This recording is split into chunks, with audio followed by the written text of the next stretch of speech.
I know you got someone else. You thinking doesn't make sense for you to be lonely. If you were mine, I would tell everyone that you are the only one that I could ever want. Oh, oh, yeah. That song, I've been looking for that song for so many years, y'all. Love, what was that? Hello, Roll. Is that how you say your name? Love is a beautiful thing. Love is a beautiful force. Love is a beautiful experience. Don't let nobody tell you otherwise. Don't let no experience tell you otherwise. Love. Love can heal. Love can build. Love can uplift. Love can inspire. Love can motivate. Love can get you going when you don't feel like going. Love. And no, I'm not just talking about love, relationship love. No. I'm talking about what love is. Love. And it all starts with you though. You gotta make sure you love you. You have to make sure you can receive love without judgment, without criticism. And you can give love without judgment, without criticism. I love love. I love talking about love. I love listening to love. I love looking at love. I love writing about love. I love visualizing love. I love being loved and I love loving. Love is great. Love is amazing. Fill your heart, fill your soul, fill your body with love. Every single day. Every single day.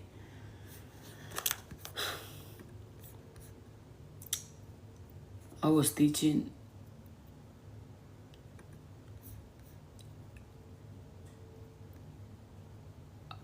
early.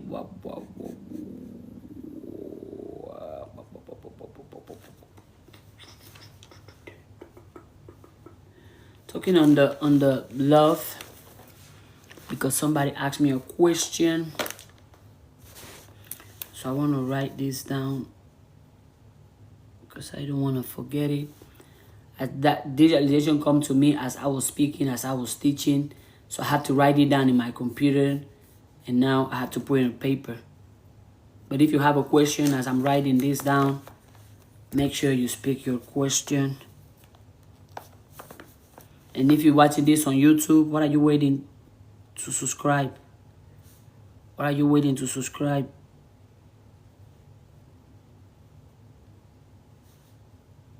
It says, love sets the standard. Because it does. It truly does. When you love yourself truly and fully, miracles start happening.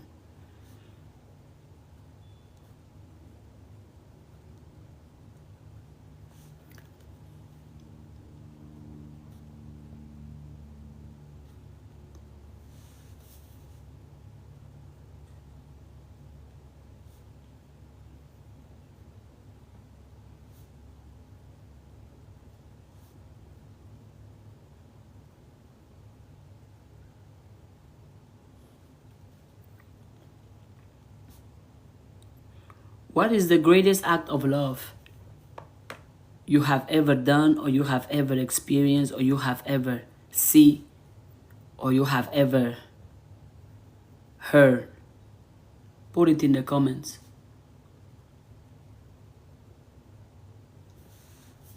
And what does love mean to you? What is your definition of love?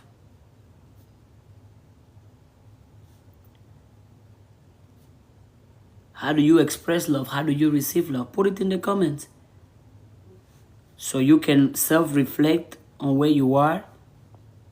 And you never know. Somebody might understand love as you understand it too. You can create a community from it because you have shared what love means to you and for you.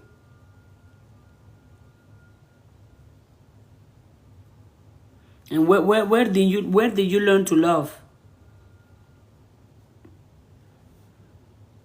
Me, now that I can think back and reflect on my childhood, I learned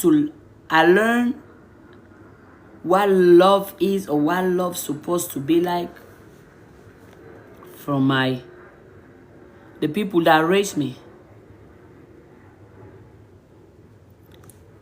Is that a type of love I give now or receive now or even agree to now? No. Because if you say you love me, but I gotta let you put your hands on me consistently, and that's love, oh no, I don't want it. Truly, I do not want it. So let me ask you, where did you learn to love? Where did you learn to love? Until you learn to love yourself, you will continue to attract people who reflect your inner wounds, not your inner worth. Because if it's your inner worth, and it's not reflecting your self-love, well, you will continue to attract people who are reflecting how much you hate yourself, how much you can't stand yourself. You're going to keep attracting people who reflect that. People who do not know how to love or who will hold love will feel familiar because they mirror your own unhealed beliefs about what love looks like. So where did you learn how to love? How do you love?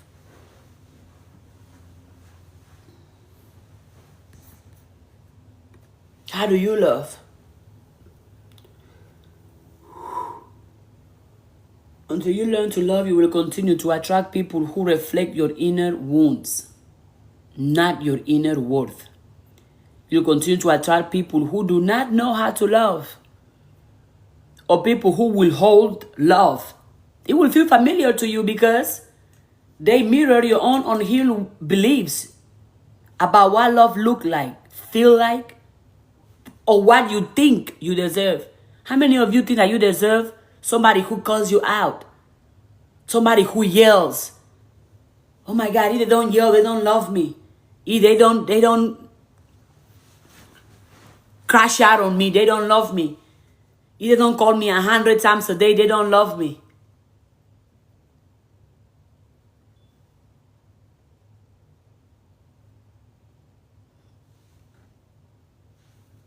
If they don't crash out for me, they don't love me.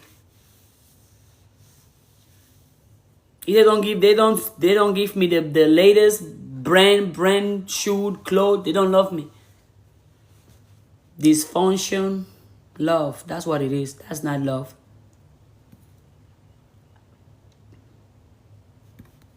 That is not love.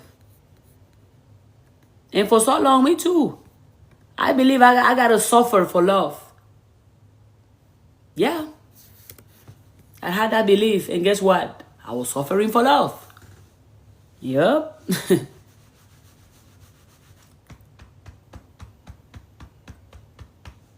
And I continue to attract people who make me suffer for their love.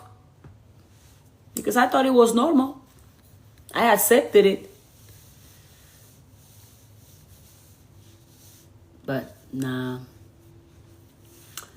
Many of us search for love externally, hoping someone will finally see us, choose us, stay with us, or make us feel whole. But love that flows from emptiness cannot nourish us. Emptiness within. If you are empty within, that love, it cannot nurture you. It cannot. It only going to deepens the void you are feeling already.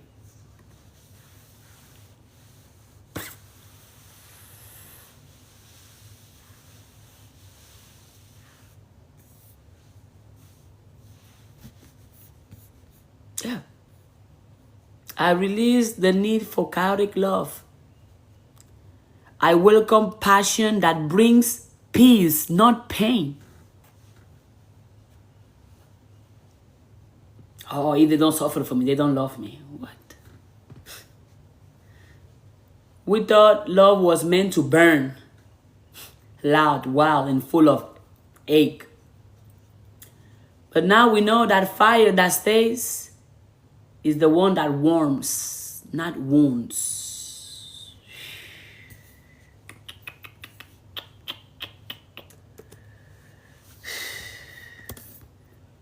Why do you think you gotta suffer for love?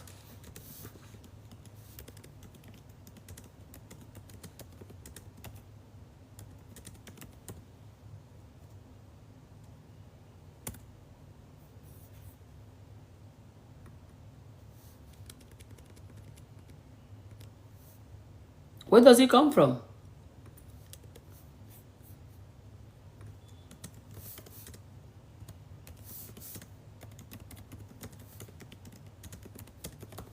Why? Where does it come from?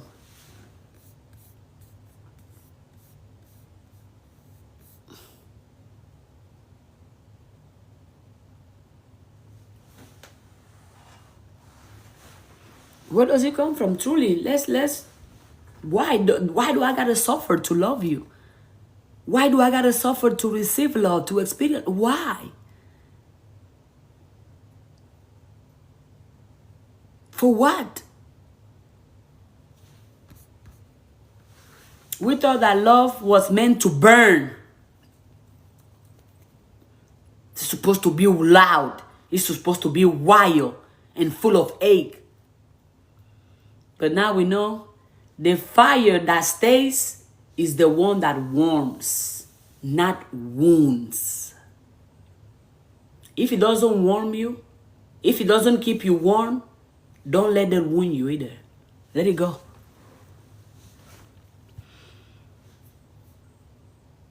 Repeat this affirmation. I release the need for chaotic love. I welcome passion that brings peace, not pain. I want to be loved in peace, not pain.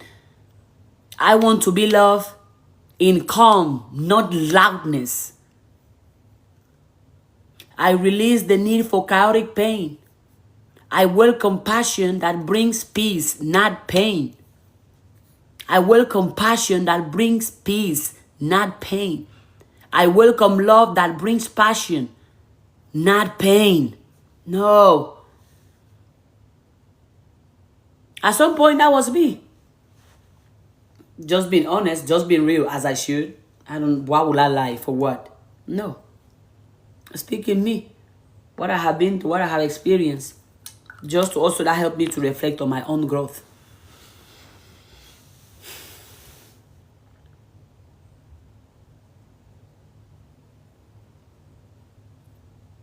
How many of you confuse passion with pain?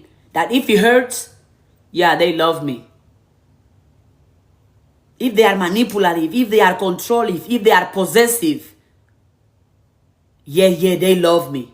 Where did you learn that from? Me, when I was being raised, the environment I was being raised, the representations I was seeing of love was not healthy love, was not positive love, was not peaceful love, was not calm love. It was abusive love. It was violent love. It was not that, you know what, I'm going to make you cry and you got to stay because you love me. You know what, I'm going to cuss you out. I'm going to beat you up and you better stay because don't you dare to leave me. That's what I was seeing in my environment. And at some point, you know, when we are kids, right, we absorb everything we see in our environment and we make it normal. But as a grown adult, you have to revisit those memories to uncover them, unpack them, and heal. Because if you don't heal from that, if you don't unpack that, you are going to find yourself attracting the same type of love. Because where you learn love, you learn love. Let me ask you, where do you learn love from? Where did you learn to love your girlfriend or your boyfriend from? And the people who learn love from the movies. Oh my God, they gave her a private jet. Oh my God, for her birthday, they take her to Dubai. Oh my God, for her birthday, they buy her a burger. How many of you are learning love from other people's way of loving? How many of you are learning love from the people who are showing you, you know what, this is love. Oh, it's perfect. Oh my God, look how it looks. It's shiny. The shiny syndrome. That goes with love as well. Because you see how somebody else is being loved, which you don't know fully and truly what goes out after they put the phone down. That's what you're going to learn love from? No. If you want to truly know how to love, you have to start from loving yourself. Loving yourself. That's where it all starts. You cannot give no real love if you hate yourself. It cannot happen. The most important person you will ever love, if there is any important person ever, that's you. You. Not your parents, not your goals, your dreams, not even God. How can you say you love God but you don't love yourself? How? Where do you take that love?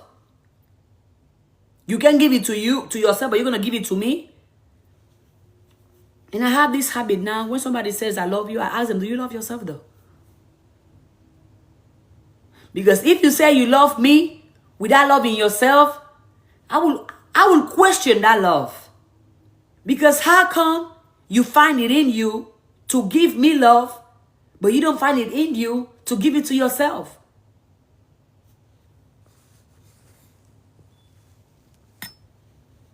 I love you. Oh, but do you love yourself?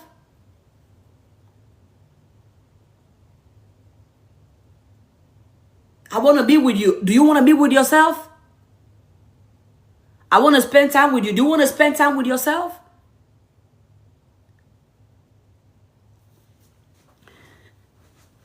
And I confuse pain with passion. And I'm aware of many people who still confusing pain with passion. And they're still choosing that type of love because it feels familiar. You know, I'm used to this. It's for me, nothing new. Let me keep going. It's familiar to me. And why allow people to confuse passion, to confuse pain with passion. I was one of them, calling myself out first and foremost. It comes from the psychologically and culturally. Because as I told you, when I was growing up, the people that were together or had a relationship or had a marriage, they were fighting, cussing each other, abusing each other, going days, ignoring each other. They were having other people around. They were kissing other people, having sex with other people. But then they would come and I'd be like, oh no, you're the one I love. You're the one I want to be with. And you got to stay there because that's love. Because you got to sacrifice for love. To which point you going to sacrifice for love? To what are we sacrificing? What do I have to sacrifice? Just for you, so you can stay in my life? So why don't you stay because you choose to? We got to come because of my sacrifices.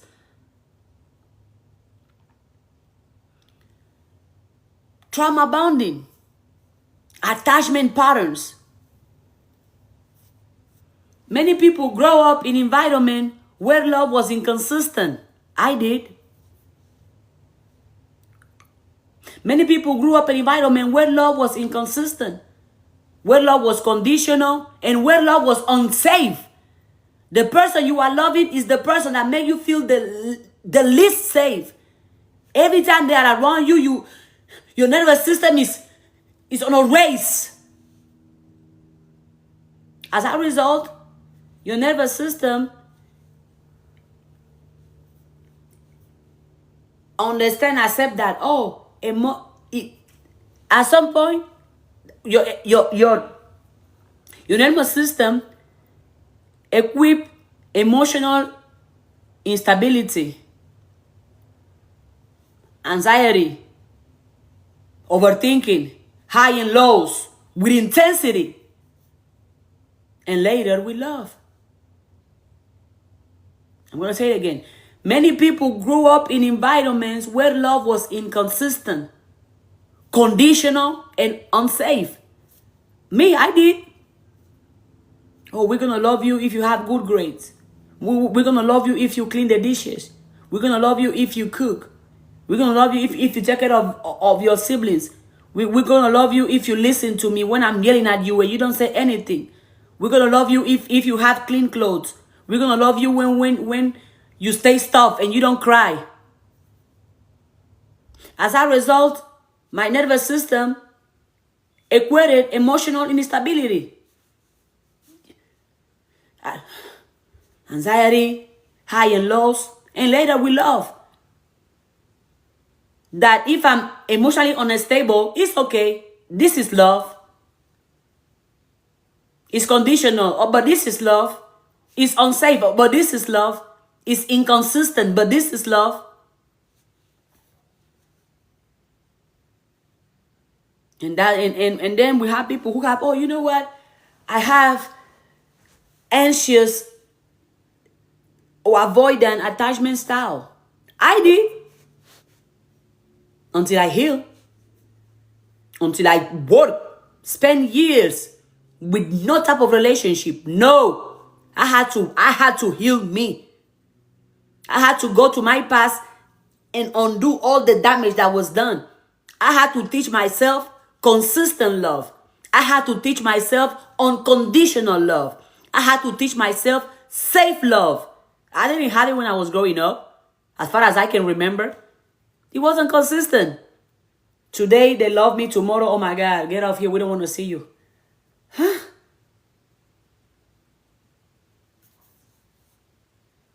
The positive words were not consistent. We're only going to congratulate you when you do something good. But when you do something bad, we're going to curse you out. We're going to insult you for days, for weeks. We're going to punish you for weeks, for months. And what I'm teaching, this trauma bonding and attachment patterns is common with people who have anxious or avoidant attachment styles. Why? Because they grew up in an environment where love was inconsistent, where love was conditional, when love was unsafe. So they feel like, oh, I gotta perform to be loved. I gotta do something so you can love me. I gotta do something so you can stay. I gotta be perfect so I don't lose you. I gotta be tough. I gotta be this. I gotta cook for you so you don't go. I gotta give you kids so you don't go. I gotta have sex with you every single day so you don't go.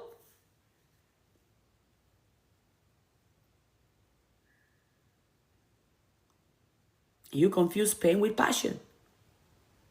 Oh, they make me cry, the more they love me. The more I suffer for them, the more they love me.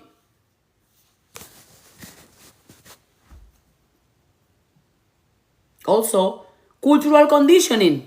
I mentioned earlier. Movies, music, media. For example, right now we look at the media. The music, what did he say? Oh, I eat, I suck. I can have your baby mama, your baby daddy, yup. I got 20 baby daddies, okay, yeah, this is love. And people who don't have people who haven't developed the awareness or the consciousness of digesting that, hey, this is not right. Having 20 baby daddies is not right because you are left with so much unhealed trauma, so much unhealed bonds. So much people you got to keep around that are bad for you, but you got to keep them around because of the kid. That's not right. It does not feel good. But you see it in the media. And that's how a lot of people learn and they confuse pain with passion because of what they see. What they are consistently being conditioned to. You gotta be a B-word. You gotta have 20,000. You gotta sleep with multiple girls to feel like a man. You gotta have boys giving you money to feel like a woman. For example, pop culture often romanticizes toxic or chaotic relationships as deeply passionate, or we are meant to be. Think of the on again, off again couples in movies, or the idea that real love hurts. Look at it. Pop culture romanticizes toxic and chaotic relationships. And they say this is deeply passion, what we are meant to be. People who are on and off. How many couples you see on and off in movies, in music, in the media? On and off. On and off couples in movies. Or the idea that real love hurts. Real love heals. Like I said in the past teaching class, when you start loving yourself truly and fully and boldly, you start attracting people who reflect your healing and not your hurt. But how many of you think it's okay? You know what? Real love hurts. Oh yeah. And you keep saying that to yourself. Real love hurts. Real love hurts. And you keep attracting people who gonna hurt you so you can love them. Or they're gonna hurt you so you can feel love. Not because that's what is right, but because that's what you have conditioned to believe. If it's not dramatic, it must not be real. If it's not chaotic, it must not be real. Put this in the comment. How many of you what I'm saying, you know this is true. If it's dramatic, it's real. If it's chaotic, it's real. If it's painful, it's real. If it's not dramatic, oh no, this is not real. If it's not chaotic, oh no, this is not real. If it's not inconsistent, this is not real. If it's not conditional, this is not real. If it's not unsafe, this is not real. But when you have a taste of safety, oh no, this is not real. They're going to leave me. When they give you unconditional love, oh no, self-sabotage.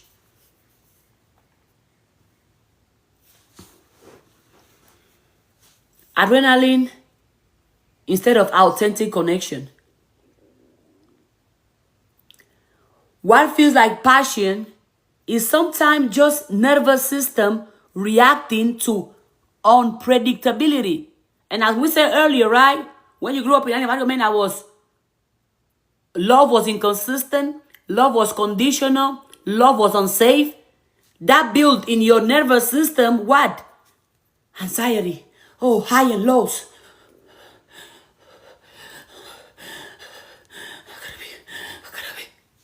So now when what feels like passion, that's just your nervous system reacting to unpredictability. Especially if that's what looked like when you were growing up. Unpredictability. I don't know if they're gonna call. That's okay though. I don't know if they're gonna take. That's okay though. Red flag. That's the name of an account? Red flag? Oh, okay. And people are out here chasing people that give them adrenaline instead of authentic connections. Instead of authentic connections. What feels like passion, if you are a wounded person, if you are somebody who hasn't healed their childhood traumas, what feels like passion is sometimes just your nervous system reacting to unpredictability. That's not love. But how many of you're going to look for oh no. If it's not dramatic, it's not real. If it's not chaotic, it's not real. And you start associating pain with passion. And you start looking for pain in relationships instead of looking for passion. You start looking for adrenaline in relationship instead of looking for authentic connection. Let's go back to the beginning. If you are somebody who confuse pain with passion, it starts in the environment you grew up in. Many people, including myself, grew up in environments where love was inconsistent, where love was conditional, and where love was unsafe. That the only time they love you if you are is when you are performing. The only time they love you is when you are doing what they want you to do. The only time they love you is when you are being the good child, the good kid that they want you to be. And then you associate, oh, so this is love. Oh, okay. So I gotta perform so they can love me. I gotta do something to keep them in my life.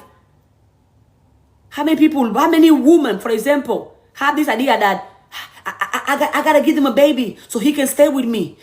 I gotta cook for him every day. I gotta wash his clothes every day. I gotta give him sex every day because if I don't, he's gonna leave me. And no. He cannot go because I love him. He loves me. Oh, I gotta give him a baby so he can stay. I gotta cook for him so he can stay. I gotta have sex with him every single night so he can stay.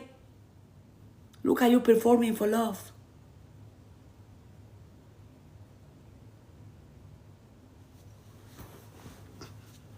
And cultural conditioning. Movies, music, media, pictures online. Specifically, pop culture often romanticize toxic and chaotic relationships. Romanticize cheating. Romanticize having multiple girlfriends and boyfriends. That's love. If it's chaotic, if it's dramatic, oh yeah, this is deep love. Oh, we are meant to be. Don't you see the trauma we have going on? Don't you see the chaos we have going on? Yeah, we meant to be together. What? And you can see how many on and off couples on mainstream movies. How many on and off relationship. I can be with you and have 25 other girls. And the more you see, you're going to think it's okay. Or the idea that real love hurts. If it's not chaotic, it's not real. If it's not dramatic, it must not be real. If it's not inconsistent, it must not be real. What? And we confuse adrenaline with authentic connection. What feels like passion is sometimes just your nervous system reacting to unpredictability. Especially if you grew up in environments that look like that. And if you don't heal, you will want to recreate your environment. You want to recreate this. You will want to recreate, or you will attract the people that, the way they treated you when you were growing up, you will attract those people. Because you haven't healed. You haven't break the mask that you have built around yourself because of your childhood. What feels like passion is sometimes just your nervous system reacting to unpredictability. Especially if that's what love looked like growing up. If growing up, love looked like yelling, in and off, inconsistency, cursing you out. I can date other people. You just gotta suck it up, get quiet and shut up. That's passion. That feels familiar because you grew up in that. Passion rooted in peace often feels unfamiliar until we heal.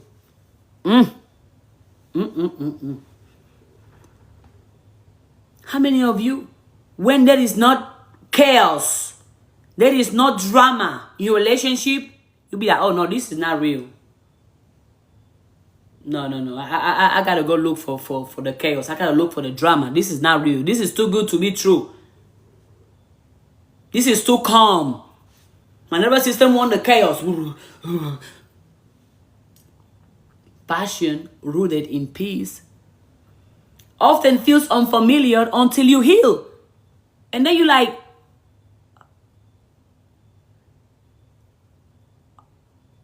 this is what? This is what real love is. It doesn't hurt.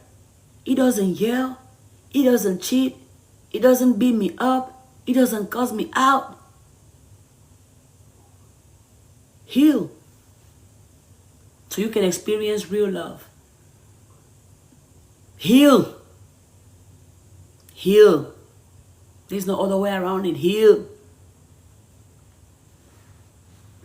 Heal.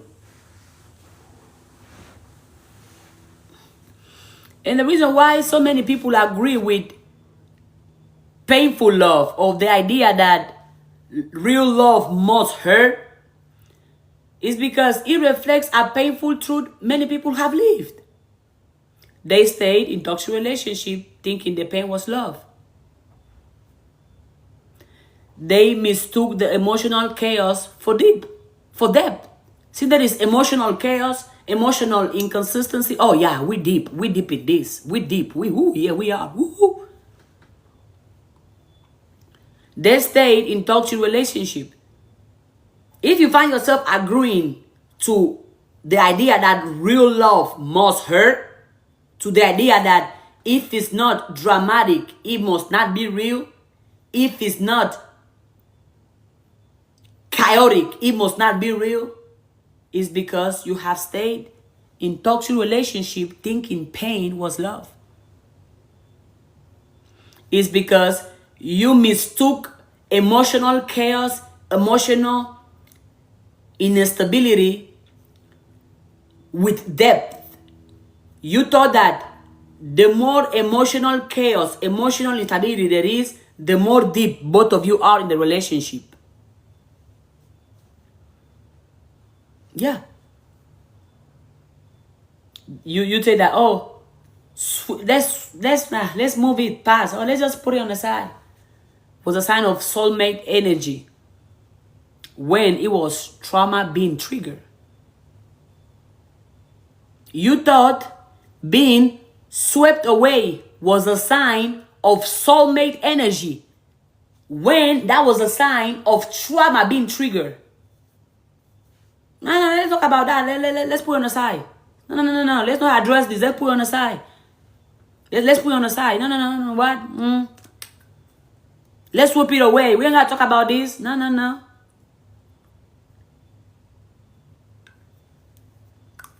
And you keep confusing pain with passion. How many of you associate and agree that the most chaotic, the more painful my relationship is, the more they love me and the more we are meant to be together? Woohoo! That's trauma talking, by the way.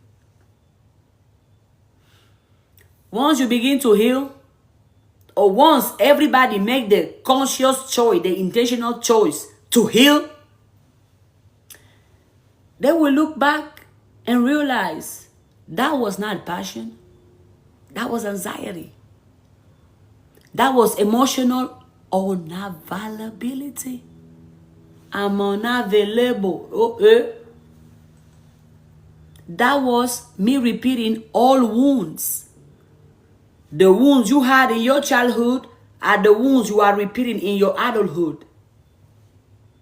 And once you heal, we're talking about love, relationship, marriage. Once you heal, you're going to look back and be like, that was not passion. That was anxiety. That was emotional unavailability. That was me repeating all wounds. If you're watching this video right now, and it's amazing, a lot of you, if you take this information, a lot of you will end up single after this video. You'll be like, oh no, we don't love each other. We just trauma bounded. This is not love. This is anxiety. My nervous system being, every time you're around, this is not love. This is me repeating all wounds. Once you start healing, you will look back and be like, oh, that was not passion. That was not love. That pain I was feeling, that was anxiety. That pain I was feeling, that was emotional unavailability. It wasn't love. It wasn't passion. That was me repeating all wounds.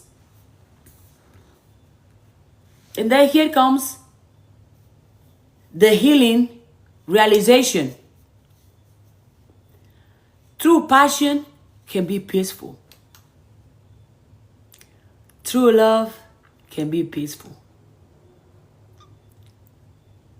True passion can be peaceful. True love can be peaceful. Real love doesn't create confusion, fear, or emotional.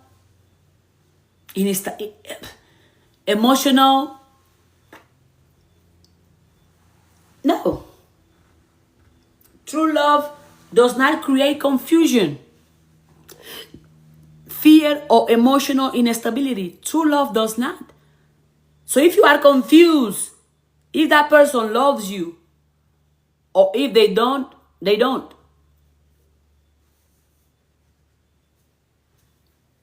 True love does not create confusion. True love does not create fear. True love does not create emotional chaos. That's not true love. It's not. Intensity without safety is not love. Oh, I'm intense. They're calling you every time. They're texting you every time. But is it safe? Are all those calls safe? Are all those messages safe? Intensity without safety is not love. It's emotional addiction. Intensity without safety is not love. It's emotional addiction. They're calling you all the time. They're texting you every time. Intensity. They are intense. Are those calls safe? Are those messages safe?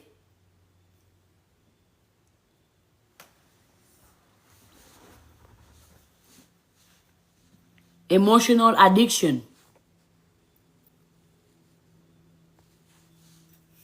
Intensity without safety is not love.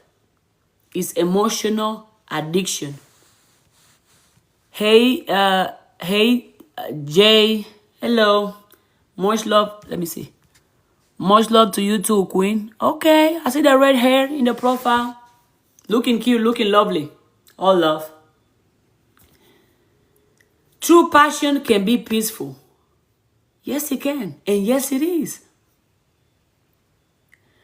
Real love does not create confusion, fear, or emotional whiplash, emotional instability. No, it doesn't. It does not. Intensity without safety is not love. It's emotional addiction.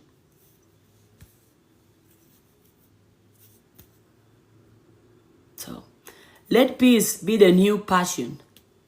Let how calm your nervous system is around that person be a sign that's of how much there is love involved.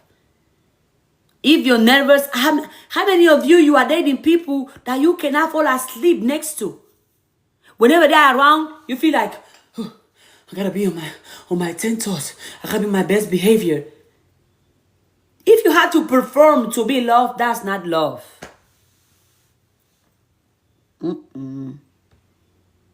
If you have to perform to be loved, that's not love. If you feel like chaos, it's not chemistry. That's a pattern. You are repeating all wounds. If it feels like chaos, it's not chemistry. It's a pattern.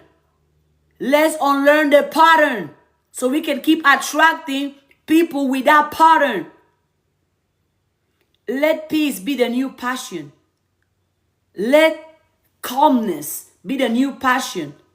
Let emotional safety be the new passion.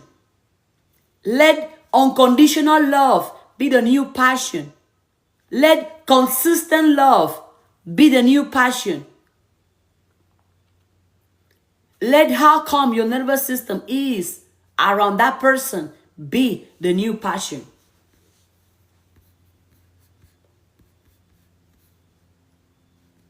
Real love does not create confusion, fear. If you find yourself questioning that, well, hold on, does this person even love me? What is my place in this person's life?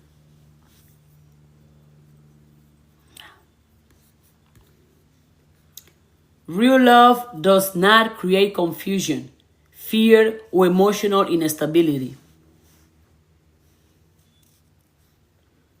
It doesn't leave you questioning your worth, questioning your peace, or begging for consistency. Because think about it, and a lot of you confuse passion with pain with passion. That intensity without safety is not love.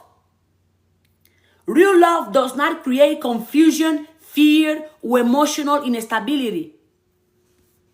How many of you are so wired to look for chaos, so wired to look for pain, so wired to look for drama, that if it's calm, oh no, this is not love.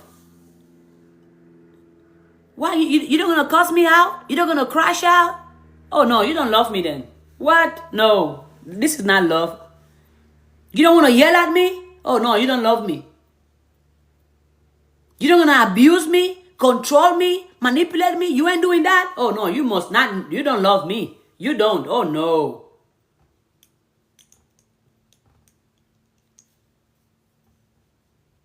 The idea that real love must hurt. I gotta suffer if I love you. Huh?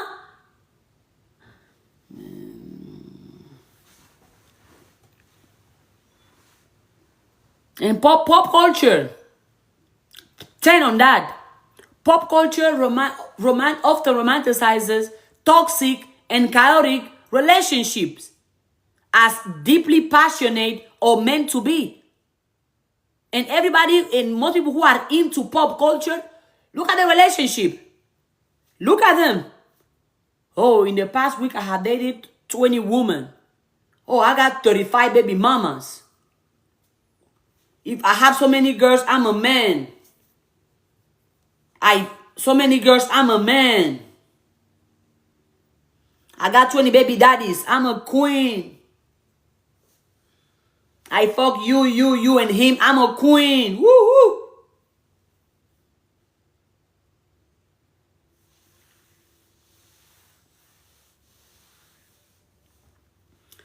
Passion rooted in peace often feels unfamiliar until you heal.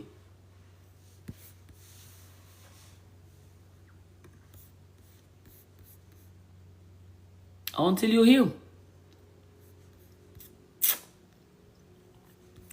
Real love does not create confusion, fear, or emotional instability. It doesn't leave you guessing your worth, your potential, questioning your peace, questioning your value, or begging for consistency.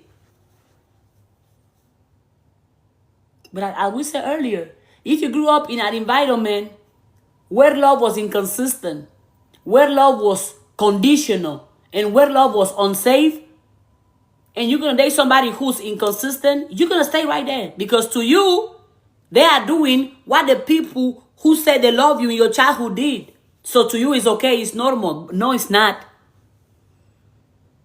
Real love does not beg you for consistency. It doesn't. It doesn't.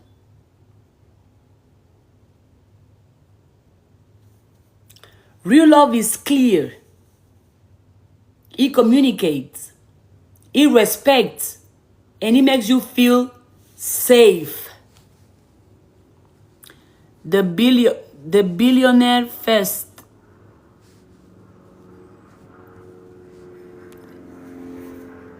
Real love is clear. It communicates. It respects. It makes you feel safe.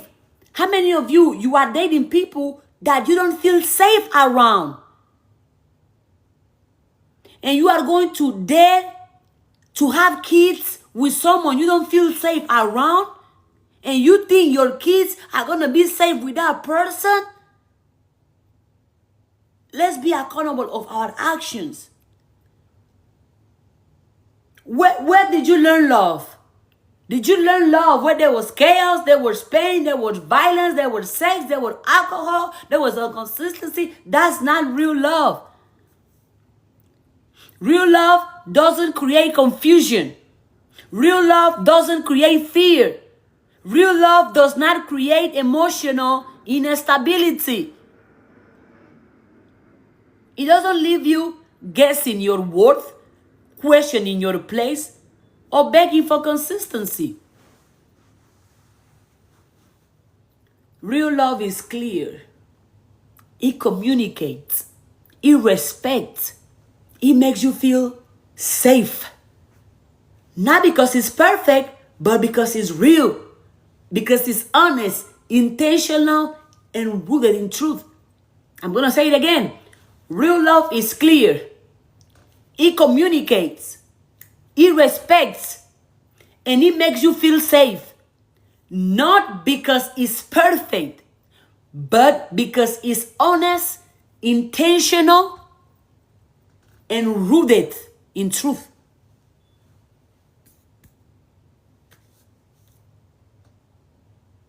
If it makes you question your worth, it's not love, it's a lesson. Real love brings clarity, not confusion.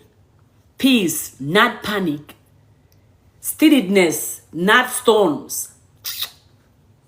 Love isn't supposed to feel like a roller coaster. Today we're good, tomorrow we're bad, in the afternoon we're good, in the morning we're bad, at night we're good, in the... Real love isn't supposed to feel like a roller coaster. Oh, in the morning we were good, in the afternoon we're bad, at night we're good, in the morning we're bad, oh, now we're medium, now we're bad, now we're good, now we're bad, now we're good, now we're bad. Now... Doesn't that remind you of something? High and lows, anxiety? So why do you confuse it with real love? Real love is not supposed to feel like a roller coaster. If it's real, it feels like home. If it's real, it tastes like peace. Real love brings you clarity, not confusion. Brings you peace, not panic. Brings you steadiness, not storms. If you are in a roller coaster, in a relationship right now, and you feel like a roller coaster, get out of that relationship. If it makes you question your worth, it's not love, it's a lesson. If it makes you question your value, it's not love, it's a lesson. Love is not supposed to feel like a roller coaster. Unlearn that toxic pattern. Unlearn that toxic behavior. Unlearn that toxic mindset. Well, maybe you enjoy the roller coaster. Well, keep enjoying them. Love that's healthy won't leave you dizzy. It will leave you grounded. Grounded in who you are. Confusion is not a love language. Peace is. If you are constantly, you have to find yourself decoding someone's feelings. That's not love. You are in survival mode. Let me remind you, if you are constantly trying to decode someone's feelings, why they're acting this way, let me decode. You are not in love. You are in survival mode.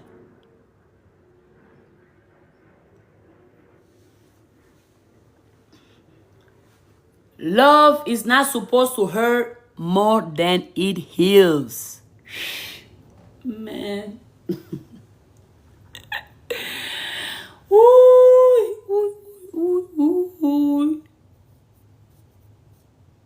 Repeat after me. I am worthy of love that brings peace, clarity, and security, not confusion and fear. Repeat after me. I am worthy of love that brings peace, clarity, and security, not confusion and fear.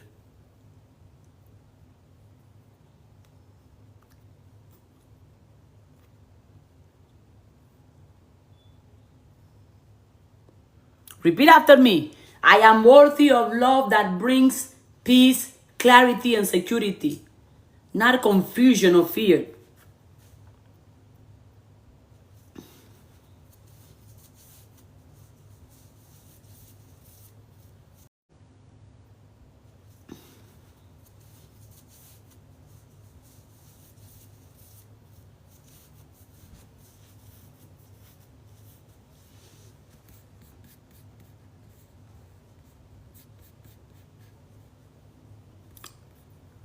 True passion can be peaceful. Intensity without safety is not love, it's emotional addiction. Yep. If it makes you, hola Sara, la más guapa. If it makes you question your worth, it's not love, it's a lesson. If it makes you question your worth, your value, your potential, that's not love. That's a lesson. Real love brings clarity, not confusion. Real love brings peace, not panic. Real love brings steadiness, not storms.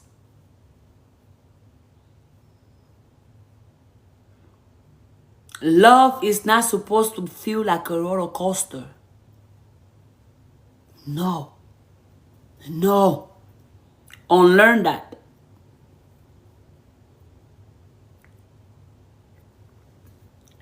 Love is what I'm saying right now. It might sound crazy or dumb or stupid to you. Or you might think I'm teaching some type of fantasy. But I'm teaching the truth. But you might not see it as a truth if you haven't healed, and that's okay. Confusion is nobody's love language. Peace is. So if you find yourself, do they love me? Do they love me? Who am I in their life? If you find yourself questioning your word, questioning your presence in people's life, that's not love.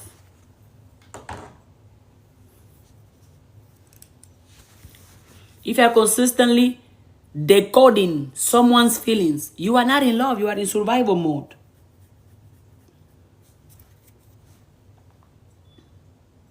You find yourself, oh, let me decode. Let me decode. You do that. That's survival mode right there. And that too, when you grow up in survival mode, it's easy for you to confuse pain with passion. Because your life is already painful because of the things you go through. So now love, you can associate love with pain. Or if I don't suffer for this, I don't deserve this. If I don't cry for this, I don't deserve this. If I don't invest pain, sweat, and tears, I don't deserve this. Intensity without safety is emotional addiction.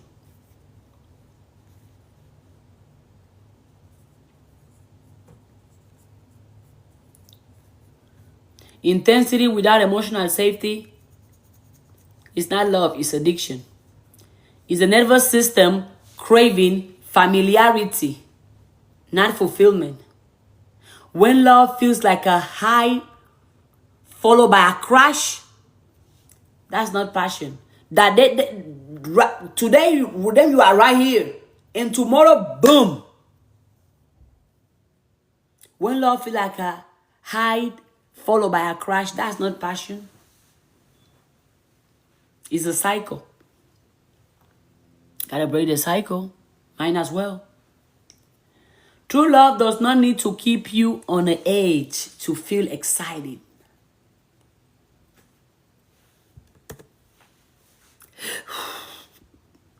It grounds you. It steadies you.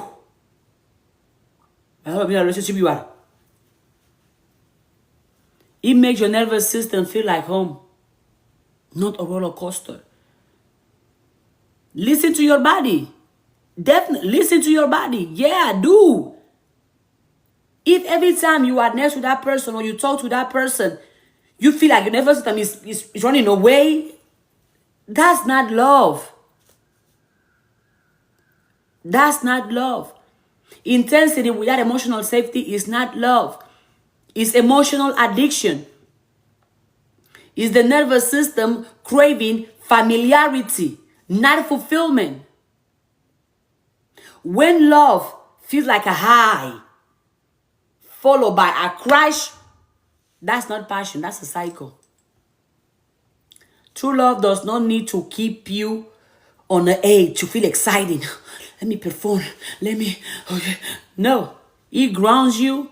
It steadies you. It makes your nervous system feel like home, not roller coaster. If the fire keeps burning you, it's not love. It's trauma on repeat. Oh, mama.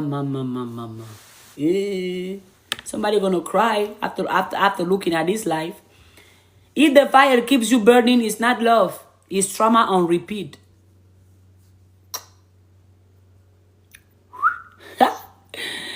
Don't mistake the adrenaline of emotional chaos for depth of true connection. Don't dare to do that. Don't mistake the adrenaline of emotional chaos, emotional drama for depth. That, oh, since we have chaos, we are deep. We are locked in. Oh, no, we ain't. You are not addicted to them. You are addicted to the emotional roller coaster that feels like love.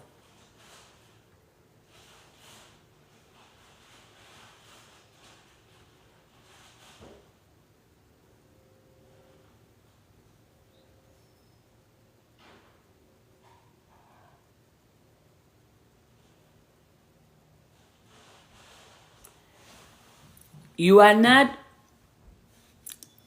addicted to them. You are addicted to the emotional roller coaster that feels like home.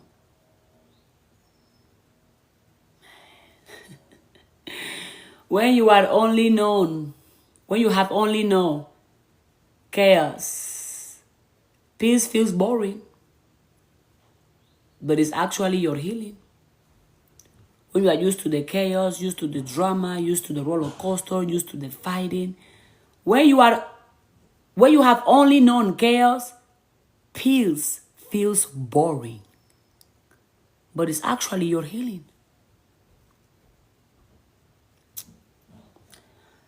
Love should feel safe in your body, not like a survival response. The chemistry you feel might be your trauma recognizing itself, not your soul finding its match.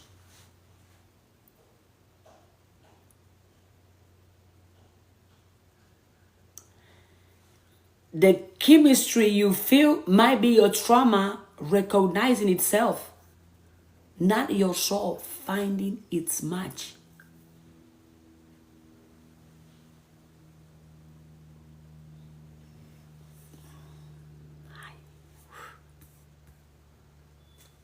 Repeat after me. I release my attachment to intensity without safety. I now choose love that is steady, honest, and healing. Repeat after me. I release my attachment to intensity without safety. I now choose love that is steady, honest, and healing.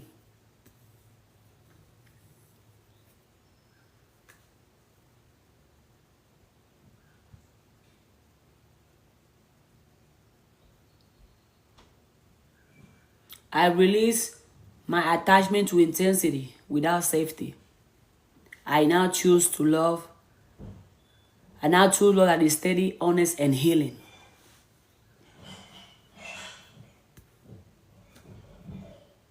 And emotional addiction often stems from trauma bonds.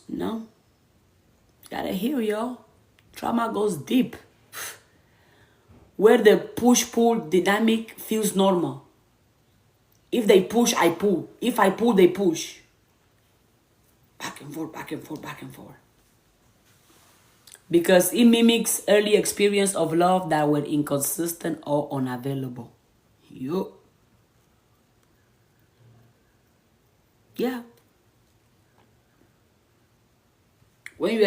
That's what it is. Emotional addiction to chaos, to drama, to pain. That's them from trauma bond, where the push-pull dynamics feels normal. Because it mimics early experiences of love that were inconsistent or unavailable.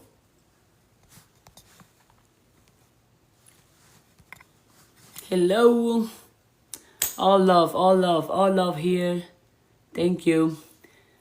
Healing rewires our nervous system to recognize safety as satisfying, not boring. Healing, that's why healing is important. Healing rewires our nervous system to recognize safety as satisfying, not boring.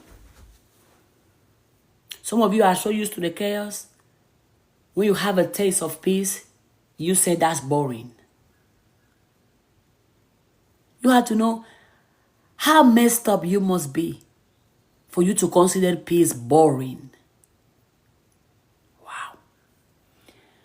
Real passion can be peaceful. It doesn't require instability to be deep.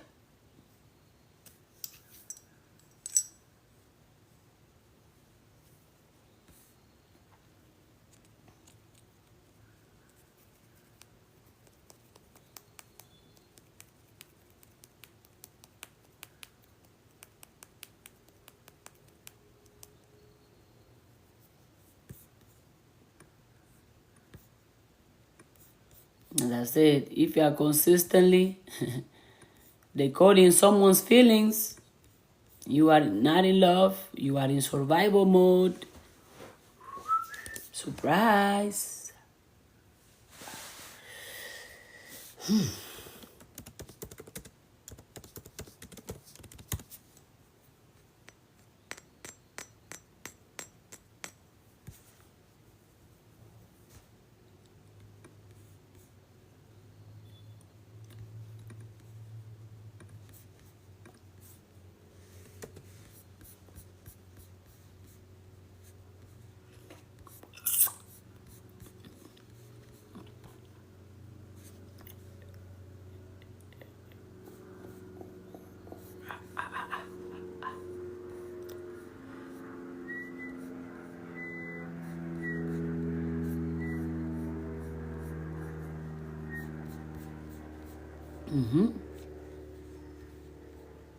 I'm giving you time to process the information.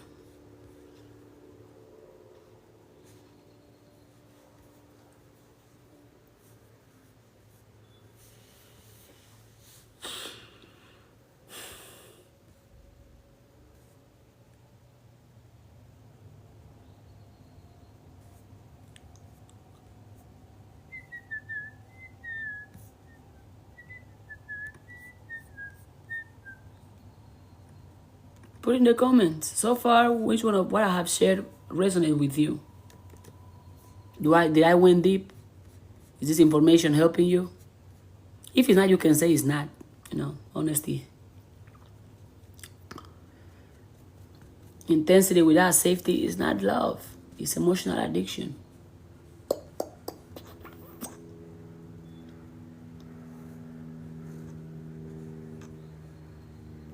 Confusing chaos with connection.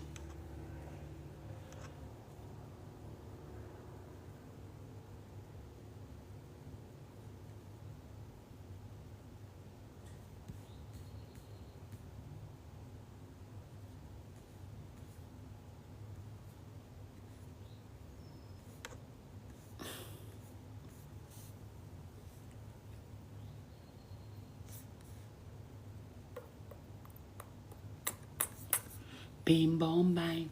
Bam bam bam bam bam bam bam bam bam bam bam bam bam.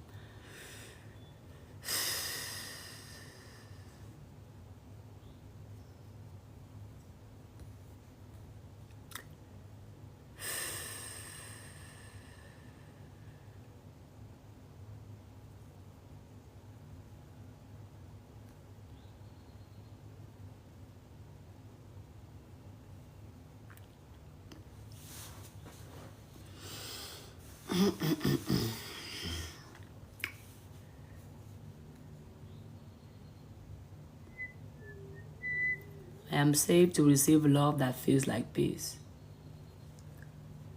I am no longer addicted to love that hurts.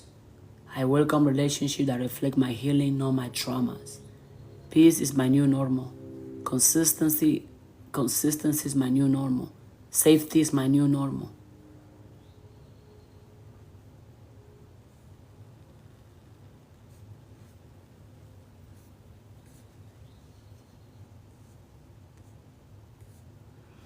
You know what I said? That if you grow up in survival mode, it's easy for you to, this resonate with you.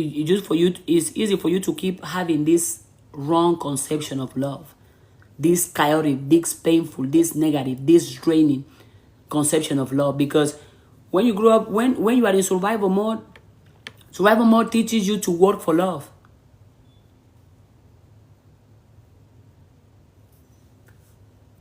Rest prosperous.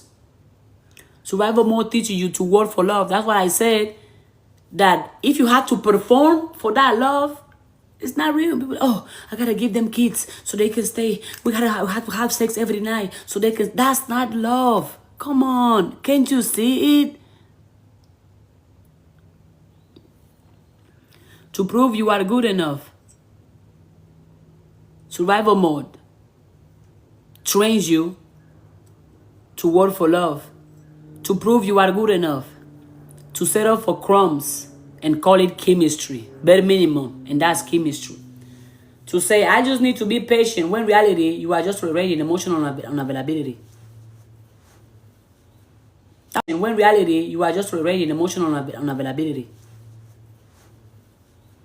That's what survival mode does. It's going to tell you, I just need to be patient. When in reality, you are tolerating emotional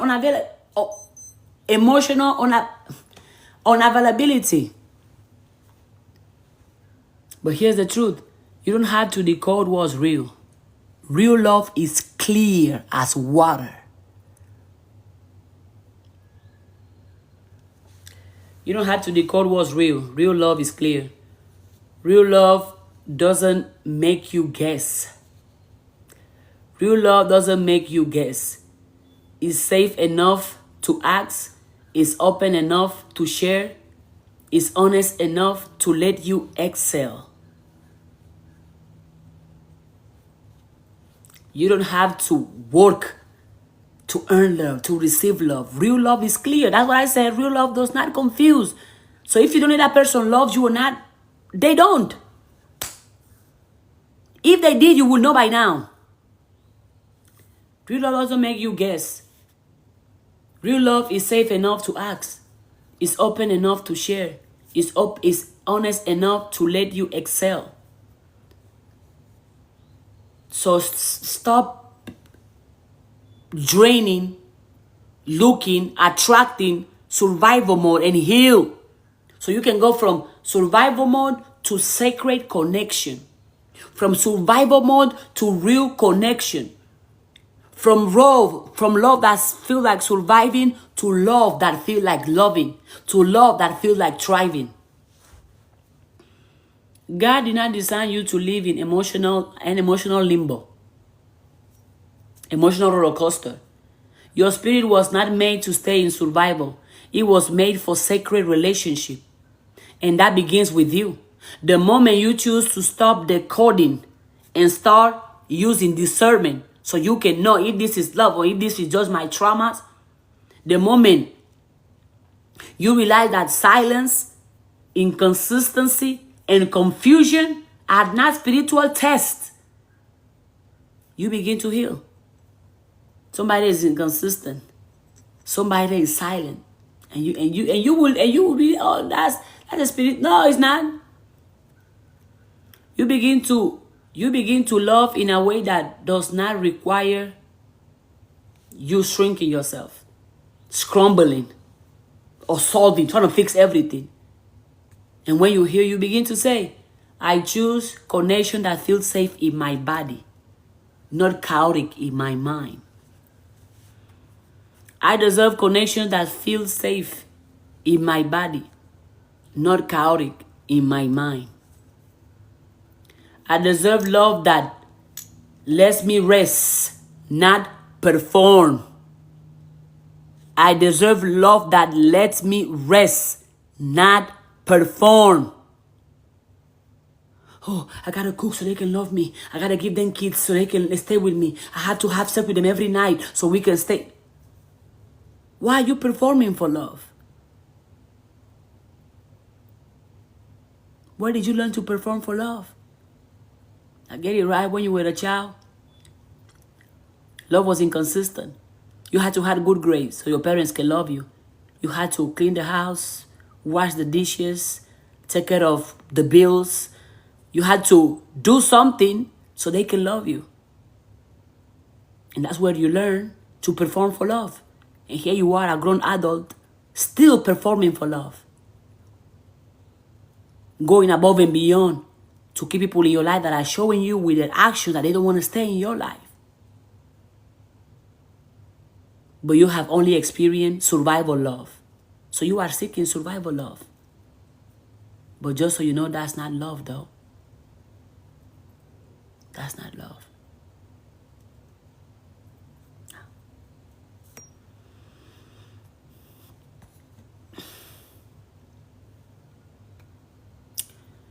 I am no longer decoding, I am deserving. I release survival mode relationships and welcome love that speaks clearly, moves honestly, and holds me safely. If you don't feel safe with that person, why are you still dating them? When that person is around, your nervous system is skyrocketing. Why are you still there? You don't feel safe. You don't feel understood. You don't feel supported. You don't feel love. So why are you still there? What are you looking for? What you are looking for is not there. You are looking for love. You can't find it. Real love does not confuse. Real love does not make you question your worth, question your value. If it makes you question your worth, that's a lesson. That's not love. Take the lesson, let the person go.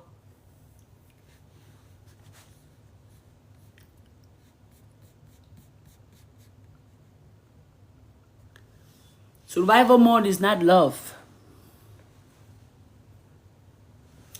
If you are constantly decoding someone's feelings, you're not in love, you are in survival mode. Nah. No. Because, of course it is. Love is not a puzzle to solve. It's not a mystery to decode, a game to win.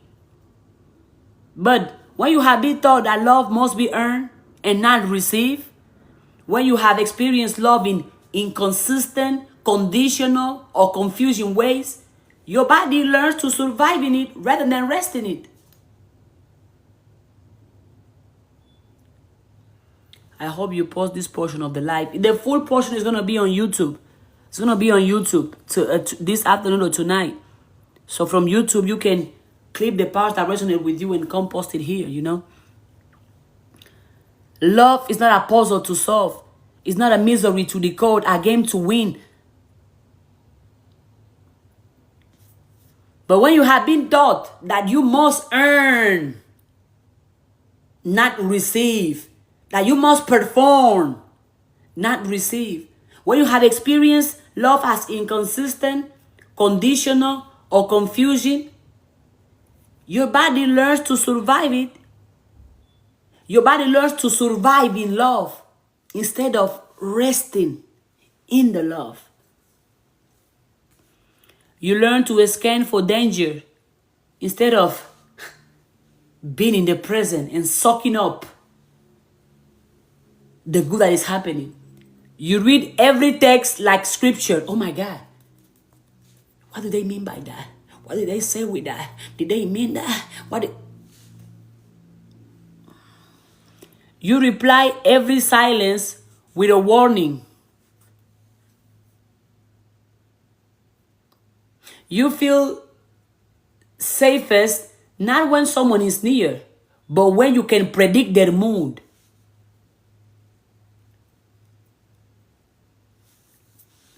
That's not love. That's hypervigilance. That's survival mode, and it runs deep. Let it go. Survival modes teach you to work for love, to prove that you are good enough. Wow. To say, I just need to be patient, when really you are just tolerating emotional unavailability. You don't have to decode what's real. Real love is clear.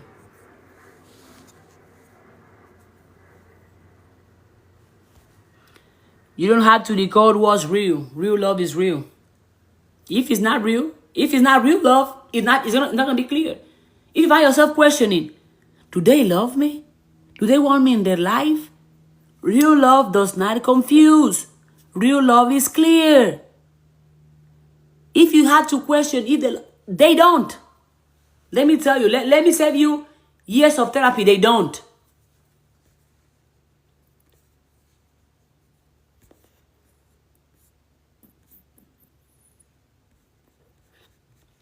It's gonna be on YouTube tonight. You might have to watch it on repeat. Is it touching home? Do you feel like you have been on survival mode when it comes to love? And pop culture. You don't see how pop culture romanticizes toxic, chaotic relationships? In movies, music, the media. And if you are somebody who consume all that, you're going to be like, oh, okay. Then I must suffer for love. Oh, then it's okay if we are on and off. Oh, okay. And you think that's love? Real love doesn't make you guess. It's safe enough to ask. It's open enough to share. It's honest enough to let you excel. Out of you are in somebody you always want to be. Oh, I gotta be perfect. I gotta be right. I gotta be perfect. I gotta be right. If I mess up, they're gonna leave me. If I made a mistake, they're not gonna love me. That's not love. Look at you. If your nervous system is on fire fight with that person, that's not love. Come on. Your body is telling you. But I get it. Most of you don't listen to your body. You'll be like, oh, this is adrenaline. Woohoo. That's anxiety.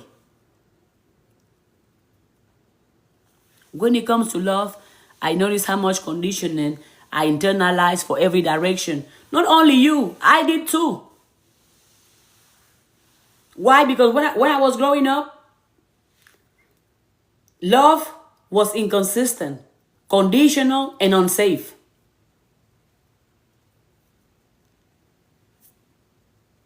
But I cannot keep blaming the way I grew up. I'm an adult now. I cannot blame nobody. I'm not a victim. I'm responsible. I had to do the work on me. No matter what type of love I got or didn't get when I was growing up, I know better. I got to do better. I can't be like, oh, you know what? Because of my childhood is being over with. What am I talking about? Accountability. And making the conscious choice to be like, you know what? I'm messed up. I am messed up. Emotionally, mentally, I am. It comes with maturity. That's what healing is. That's what growth is. That you are aware of where you lack. You are aware of what's still broken. And you don't feel bad about it because you know you're going to get over it. You know you're going to heal. But how many of you, oh, no, I'm perfect. I know everything. I don't fail. I don't make mistakes. Woo-hoo. Stop performing. You need to perform for love. Stop. Stop.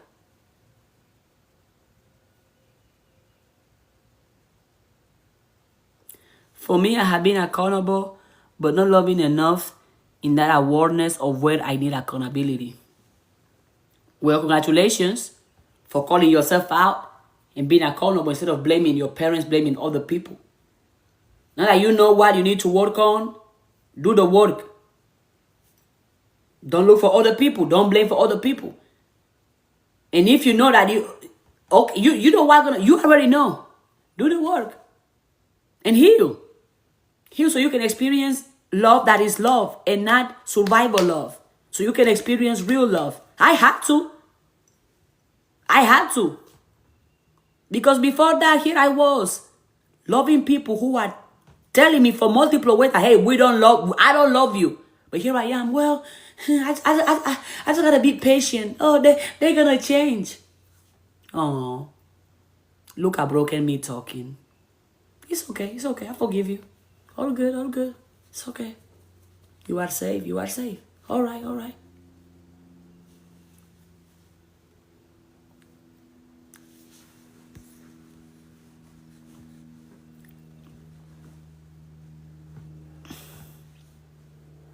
You read every text they send like scripture. Oh, they put a comma here. They put a period here. What do they mean by that? Oh my God. What they say?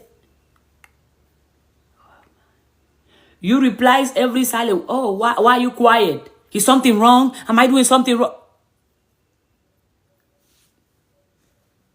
When you have been in the chaos for so long,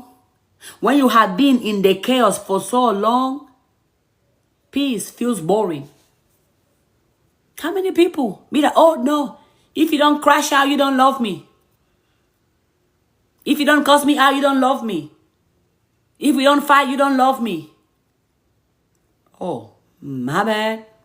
My bad. Ooh. I need more nervous system support, and I think many of us could benefit from body work to release. I agree with that. I truly do. And you can do the nervous system work with yourself just by be like, hey, I am safe. Like, do the work. Be like, talk to yourself. I am safe.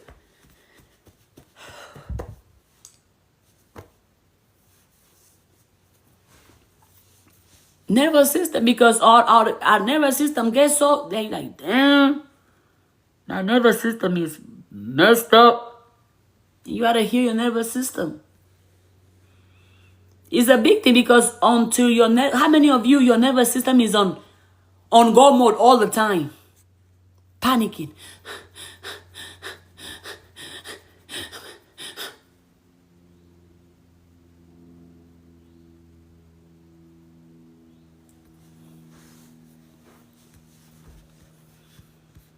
Hear your nervous system. Talk, be like, hey, I am safe. I am safe. I am safe. I am safe. Okay. Everything is fine. Okay, you can be loved. You can be loved.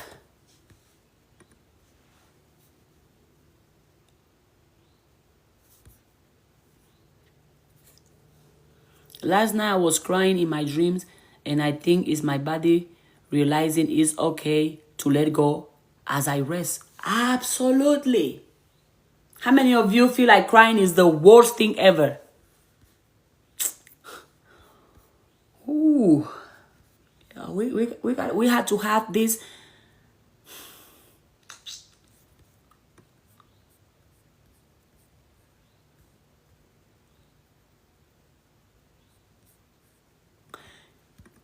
We have to have these honest conversations.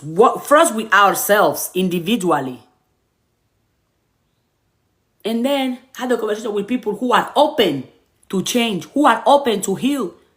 A lot of people love their trauma so much, that's why they don't heal. because they love their traumas. They love the pity or the compassion or the empathy they receive when they say, oh, you know, it's my trauma. Oh my God, feel bad for me. Accountability, y'all. If you know you have traumas and you don't heal them, stay in those traumas.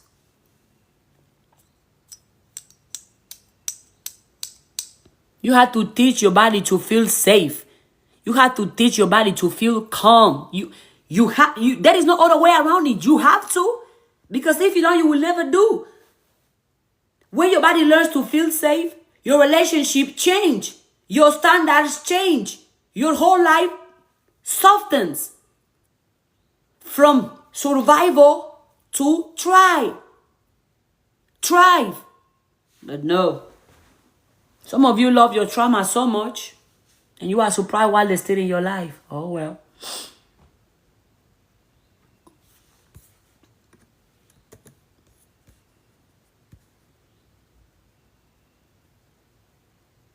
I had to heal your nervous system. And for those that don't know what nervous system is, anything I don't know, I go out and I ask Google. I do my own research. All I'm teaching here, part of this is information I have found online or read on a book or just Google it real quick because I have the tools and I use them because I know there is a lot of things I don't know.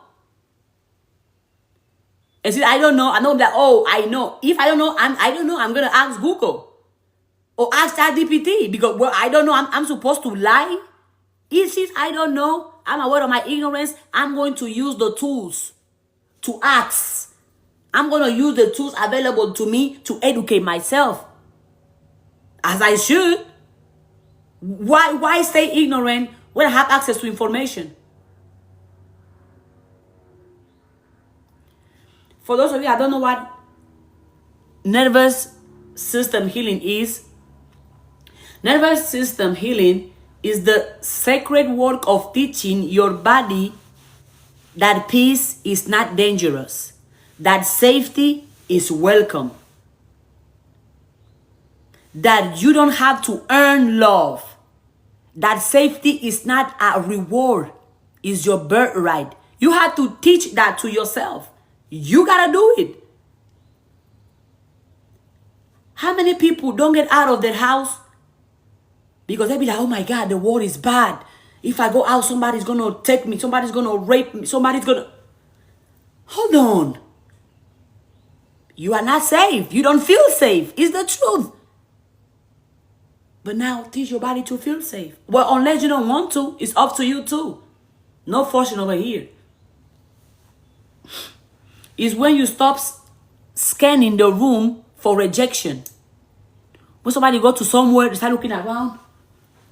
I mean, I know people look around, it can be for cautious. But when I look around to find something wrong, something evil, you are not safe. You don't feel safe. So anywhere you go, you feel like somebody will do something wrong to you. And eventually somebody do because you are thinking about it. Not because it was meant to happen, because you were thinking about it and you made it happen. It's when you can say, I'm not okay, and still feel worthy. It's when you no longer confuse intensity for intimacy. For some people, sex is the only intimacy they know. Oh, you know, me and so we were fucking, that's intimate. Oh, really? Oh, that's intimate to you? Alright. Healing your nervous system allows you to rest in love without fear of abandonment. Speak your truth without fearing rejection. Choose peace without craving chaos. How many of you crave chaos so much that once you find somebody that brings you peace, oh no, this is not real. This is too good to be true. What are you talking about, man? You're so used to the chaos that peace feels boring. You're so used to the chaos that peace is unfamiliar to you. You know exactly what chaos look like. You can smell chaos for miles away. But you don't know what peace smell like.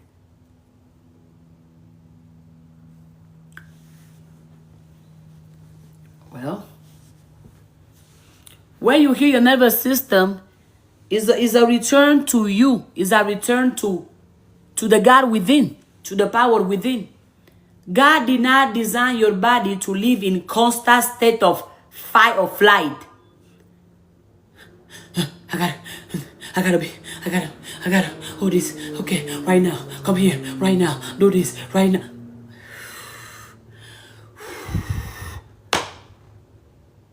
Oh. Something that I'm consistently doing. I'm consistently when I do affirmation. I'm telling myself, I love you. I love you. I appreciate you. You are amazing. And I touch myself. I'm giving my body that love from me. I don't wait for somebody else to hug me to feel safe. I give it to myself because I can and because I choose to. I'm teaching myself to feel safe with me. Some of you cannot be alone because you don't trust yourself next to yourself. Because you know, oh, when I'm alone, I'm thinking of doing this bad thing. I'm thinking of saying this bad thing.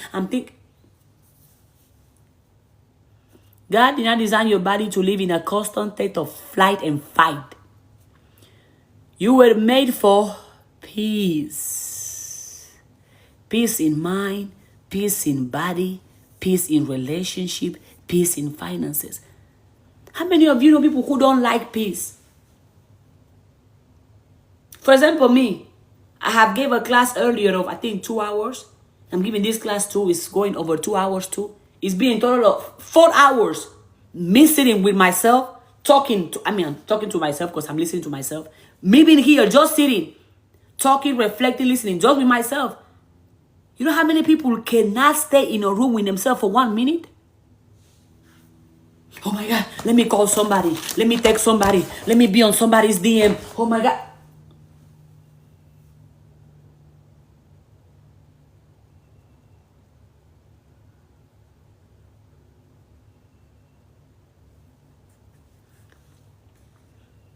And yesterday I talked about stillness. Stay still.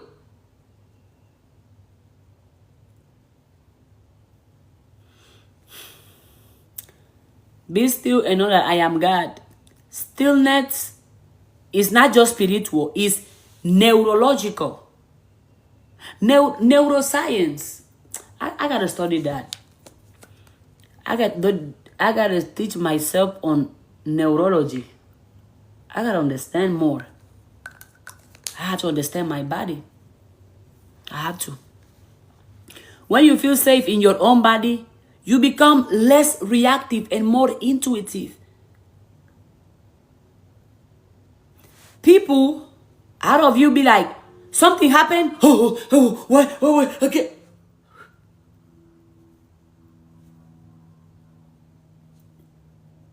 And most people who are on life reacting to life instead of co-creating with life. When you are safe in your own body, you are less guarded. You'll be like, oh no, who's gonna come? Huh? Oh my God, let me make sure nobody's looking at me. Let me protect myself. Protect yourself from... People be like, oh, I protect myself from the evil eye. I don't do none of that thing. None of that. I don't do none of that. Be like, oh, I protect myself from the evil eye. I protect myself from bad spells. I protect myself from voodoo, whatever. I don't do none of that. Do you know why? Because I'm not receptive to no evil eye. There is nothing on me that can welcome that. So why would I protect myself? I'm already protected because I don't think about evil eyes. I don't think about somebody doing something wrong to me, somebody lying, somebody cheating, somebody robbing, somebody... I don't think those thoughts. Oh, let me put this necklace to protect myself. Oh, because you know it's coming. Because you are welcoming it. So you got to protect yourself. Alright. When you are saving your own body, you are less addicted to the idea of love and more anchored in the experience of it. Yeah, oh, what I just said, resonates a lot because it's true. Only What you are receptive to can happen to you. Only what you welcome in your life can happen to you. Only what you think will happen to you can happen to you. You are receptive to all of. If you are okay for the bad thing, the evil eye, somebody put a spell on me. That's you. I don't have that. I'm highly protected. I'm highly favored. I'm highly loved. Because I don't have no receptive of it don't happen to me because I don't welcome that. You are an incredible thinker. Thank you. Thank you for the compliment and thank you for the reminder. Everything that happens to you, you welcome it. You did. You did. Oh, let me protect myself from the evil eye. Oh, see? By you protecting yourself, something in you is thinking that is coming. And since you are thinking that is coming, it will come. I only think success will come. Happiness will come. Solutions will come. Prosperity will come. My life keeps getting better and better. I see success everywhere. Happiness everywhere. Joy everywhere. The other day, I told somebody, I'm going to work out. It was late at night. I told the person I'm going to work out. The person was like, you're going to work out outside? You're going to work out outside? It's dark. Are you scared? I'm like, scared of what? Nothing bad will happen to me.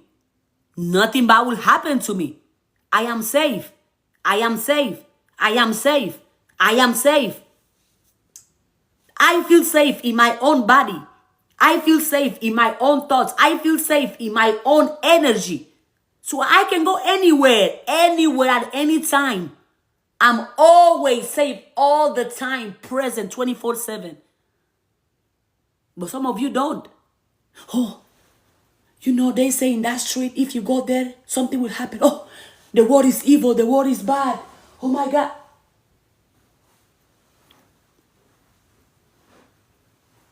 You don't leave your house. Oh, if I go on traffic, somebody might be driving and run over me.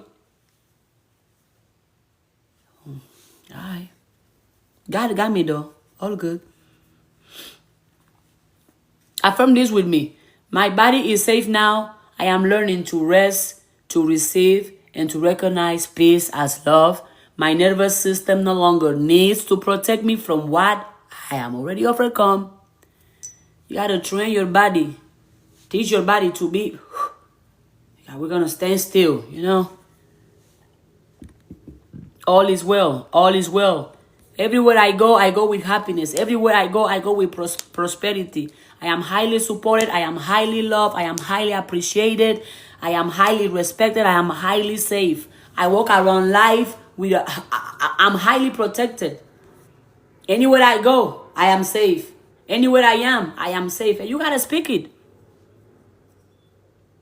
Some of you, things happens to you because you are receptive to that. You out here thinking on the multiple ways in how you're going to suffer. The multiple ways of how things are going to go wrong. Don't waste your energy thinking about how things are going to go wrong. Think about how it's going to go right. Yeah. Healings rewires our nervous system to recognize safety.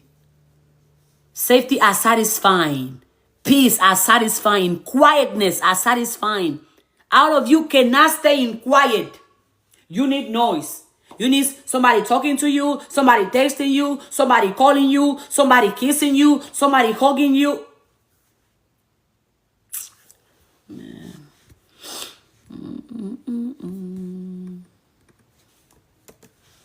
And then you are surprised when you end up in relationship that don't nurture you. You cannot be alone. So you are going to seek misery over loneliness. How many of you right now are dating people just because you don't want to be alone? Or you have friends because those friends are not good for you, but you don't want to be alone, so you have them around. How many of you? I mean, y'all see me here. It's been 5 hours already, sitting here talking to myself. What is my daily routine? Wake up and succeed. Wake up and love myself. I wake up and be like, God, this is a great day. Let me go be great. And I go, what? Yeah. For many of us, chaos was the first language. And by the way, can somebody tell me the love language? Confusion is not a love language. Fear is not a love language. Chaos is not a love language. All right. For many of us, chaos was the first language love spoke to us. Chaos with your parents, chaos with your friends, chaos at school, chaos between your siblings, chaos in the household. Love, for many of us, love meant tension. Love meant walking on eggshells. Oh, I gotta be perfect. I gotta be perfect. I gotta be perfect. I gotta be perfect. I gotta be perfect. Love meant proving, pleasing, and performing. Hello, people pleasers. How y'all doing?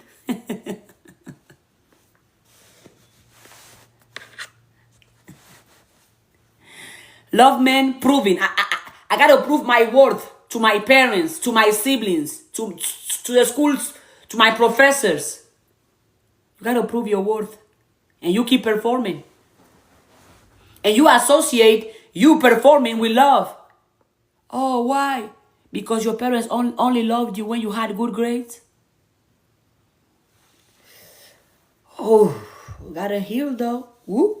Am I going too deep? Is somebody crying already? All right, we keep going. For many of us, I'm speaking for myself as well, because at some point that was me. And I gotta speak it because it's my truth. And I know this word because I experienced it, and because I have done research about it. For many of us, chaos was the first language love spoke. Love meant tension. Love meant walking on eggshells. Love meant proving, pleasing, performing. So when love is peaceful, present, and emotionally available, it doesn't feel safe. It feels unfamiliar. Because we are familiar with the dramatic love, the painful love, the suffering love, the conditional love, the inconsistent love, the scary love, the performing love. That when love is peaceful, present, emotionally available, consistent, and safe, feels unfamiliar. Oh my God, this is too good to be true. Yeah, sure. And the nervous system does not crave what's healthy. It craves what's known. The nervous system does not crave what's healthy. It craves what's known. So you have to teach your nervous system safety. You have to. Because it does not crave what's healthy. It craves what is known. So if your nervous system only knows chaos, suffering, pain, poverty, your nervous system keeps looking for that.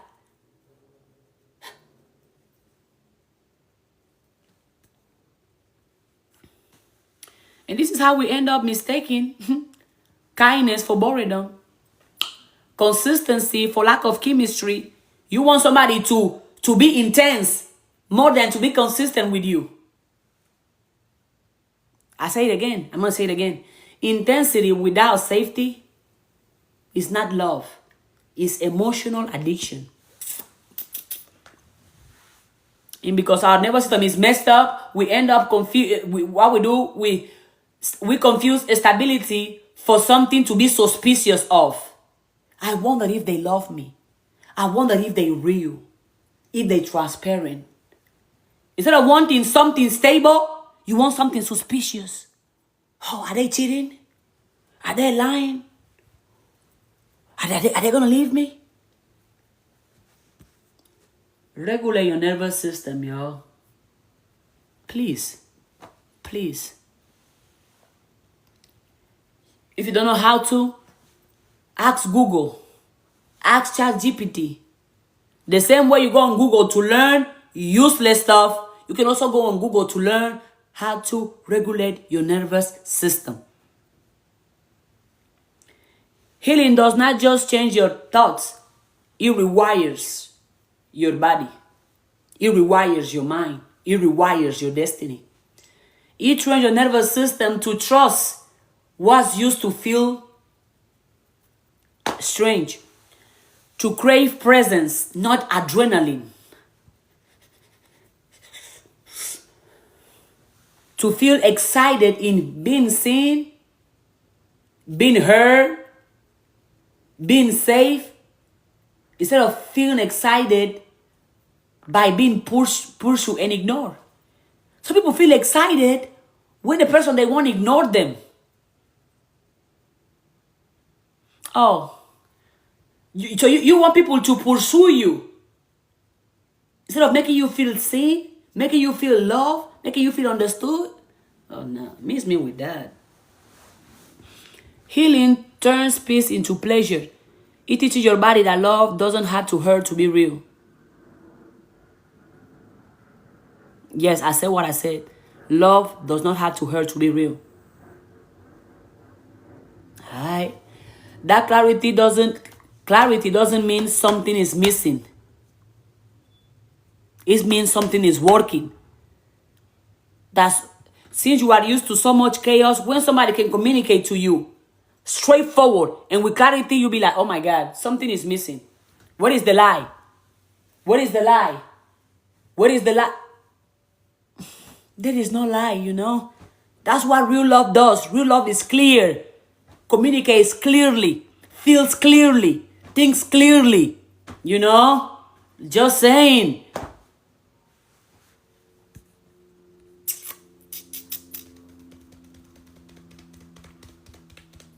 Our body was never made to survive. Never. Our body was meant to thrive, win, conquer, love, and enjoy. And this goes deep because how many of you even feel guilty for resting? Oh, you know what? Let me stop. Yeah. If you're resting, oh my God, if I'm resting, I'm not going to make... Man. And a lot of you are going to heaven.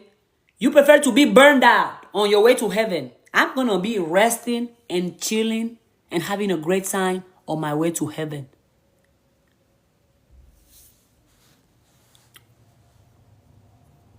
So if you want to keep being burned out, woo-woo, that's you. Happy Pride. Happy Pride.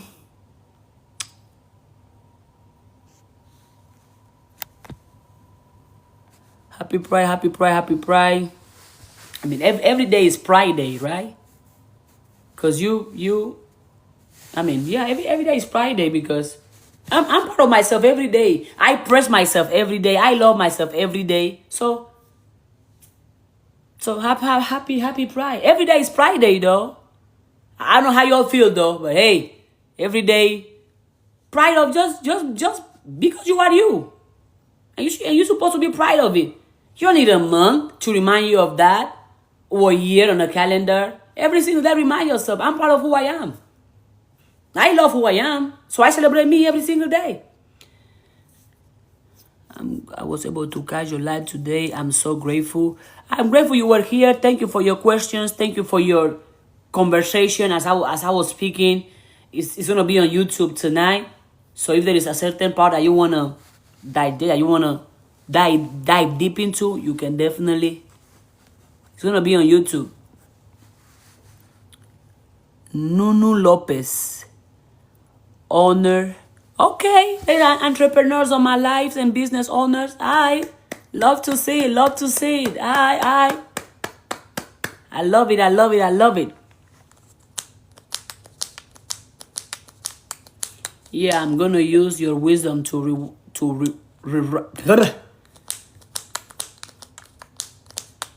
rewrite myself, regulate my nervous system. Go ahead, sis. Absolutely. And feel free to share. You can make a video and be like, hey, this is what I did today. to rewire my nervous system, and you share it with me, with everybody else, or just with yourself, because you want to see your progress and your growth. When I'm making people be like, oh, you making, I make videos. I make videos for 9-year-old me. Yeah. I make videos for 80-year-old me. I want to see myself where I look. What was I looking at? I want to see that 40 years from today. So I record these videos. I want to see, how was I dressing? How was I talking? How was I thinking? I don't know. What was the size of my teeth? The size of my lips? I want to see this body. So I'm recording videos for myself. For the younger me and for the older me. And it's for me. Every time I'm making a video and I'm talking, I'm listening to myself. I am my first audience. So I have to put on I have to learn more about neuroscience. I gotta learn that. Let me put it here. Teach myself on neuroscience.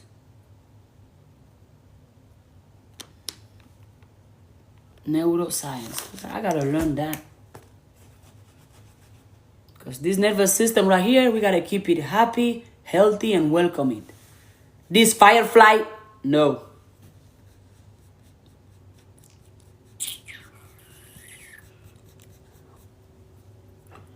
I think that's the end of the class.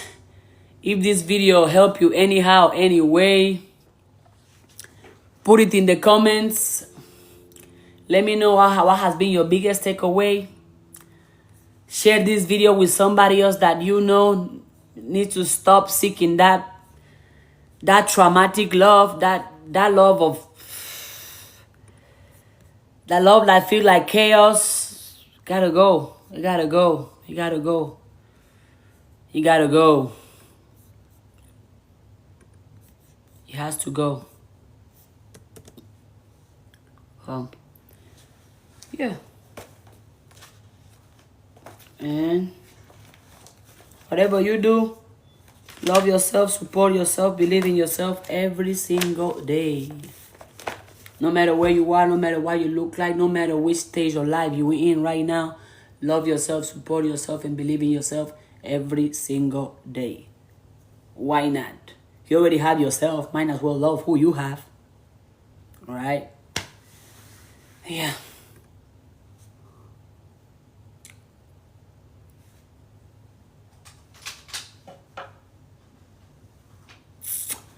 Thank you for the love. Thank you for the support. Thank you for the positive energy. Thank you for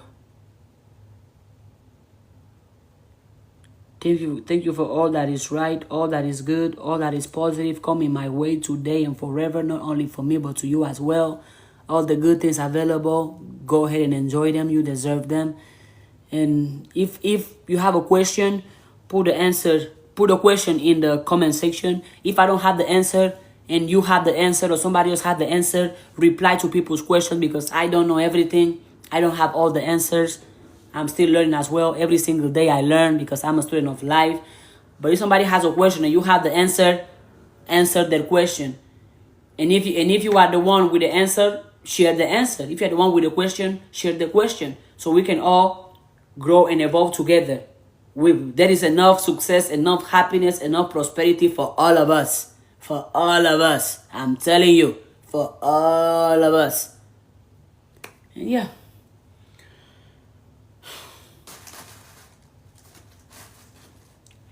I will see you all whenever I see you all again. To all my gems, I love y'all.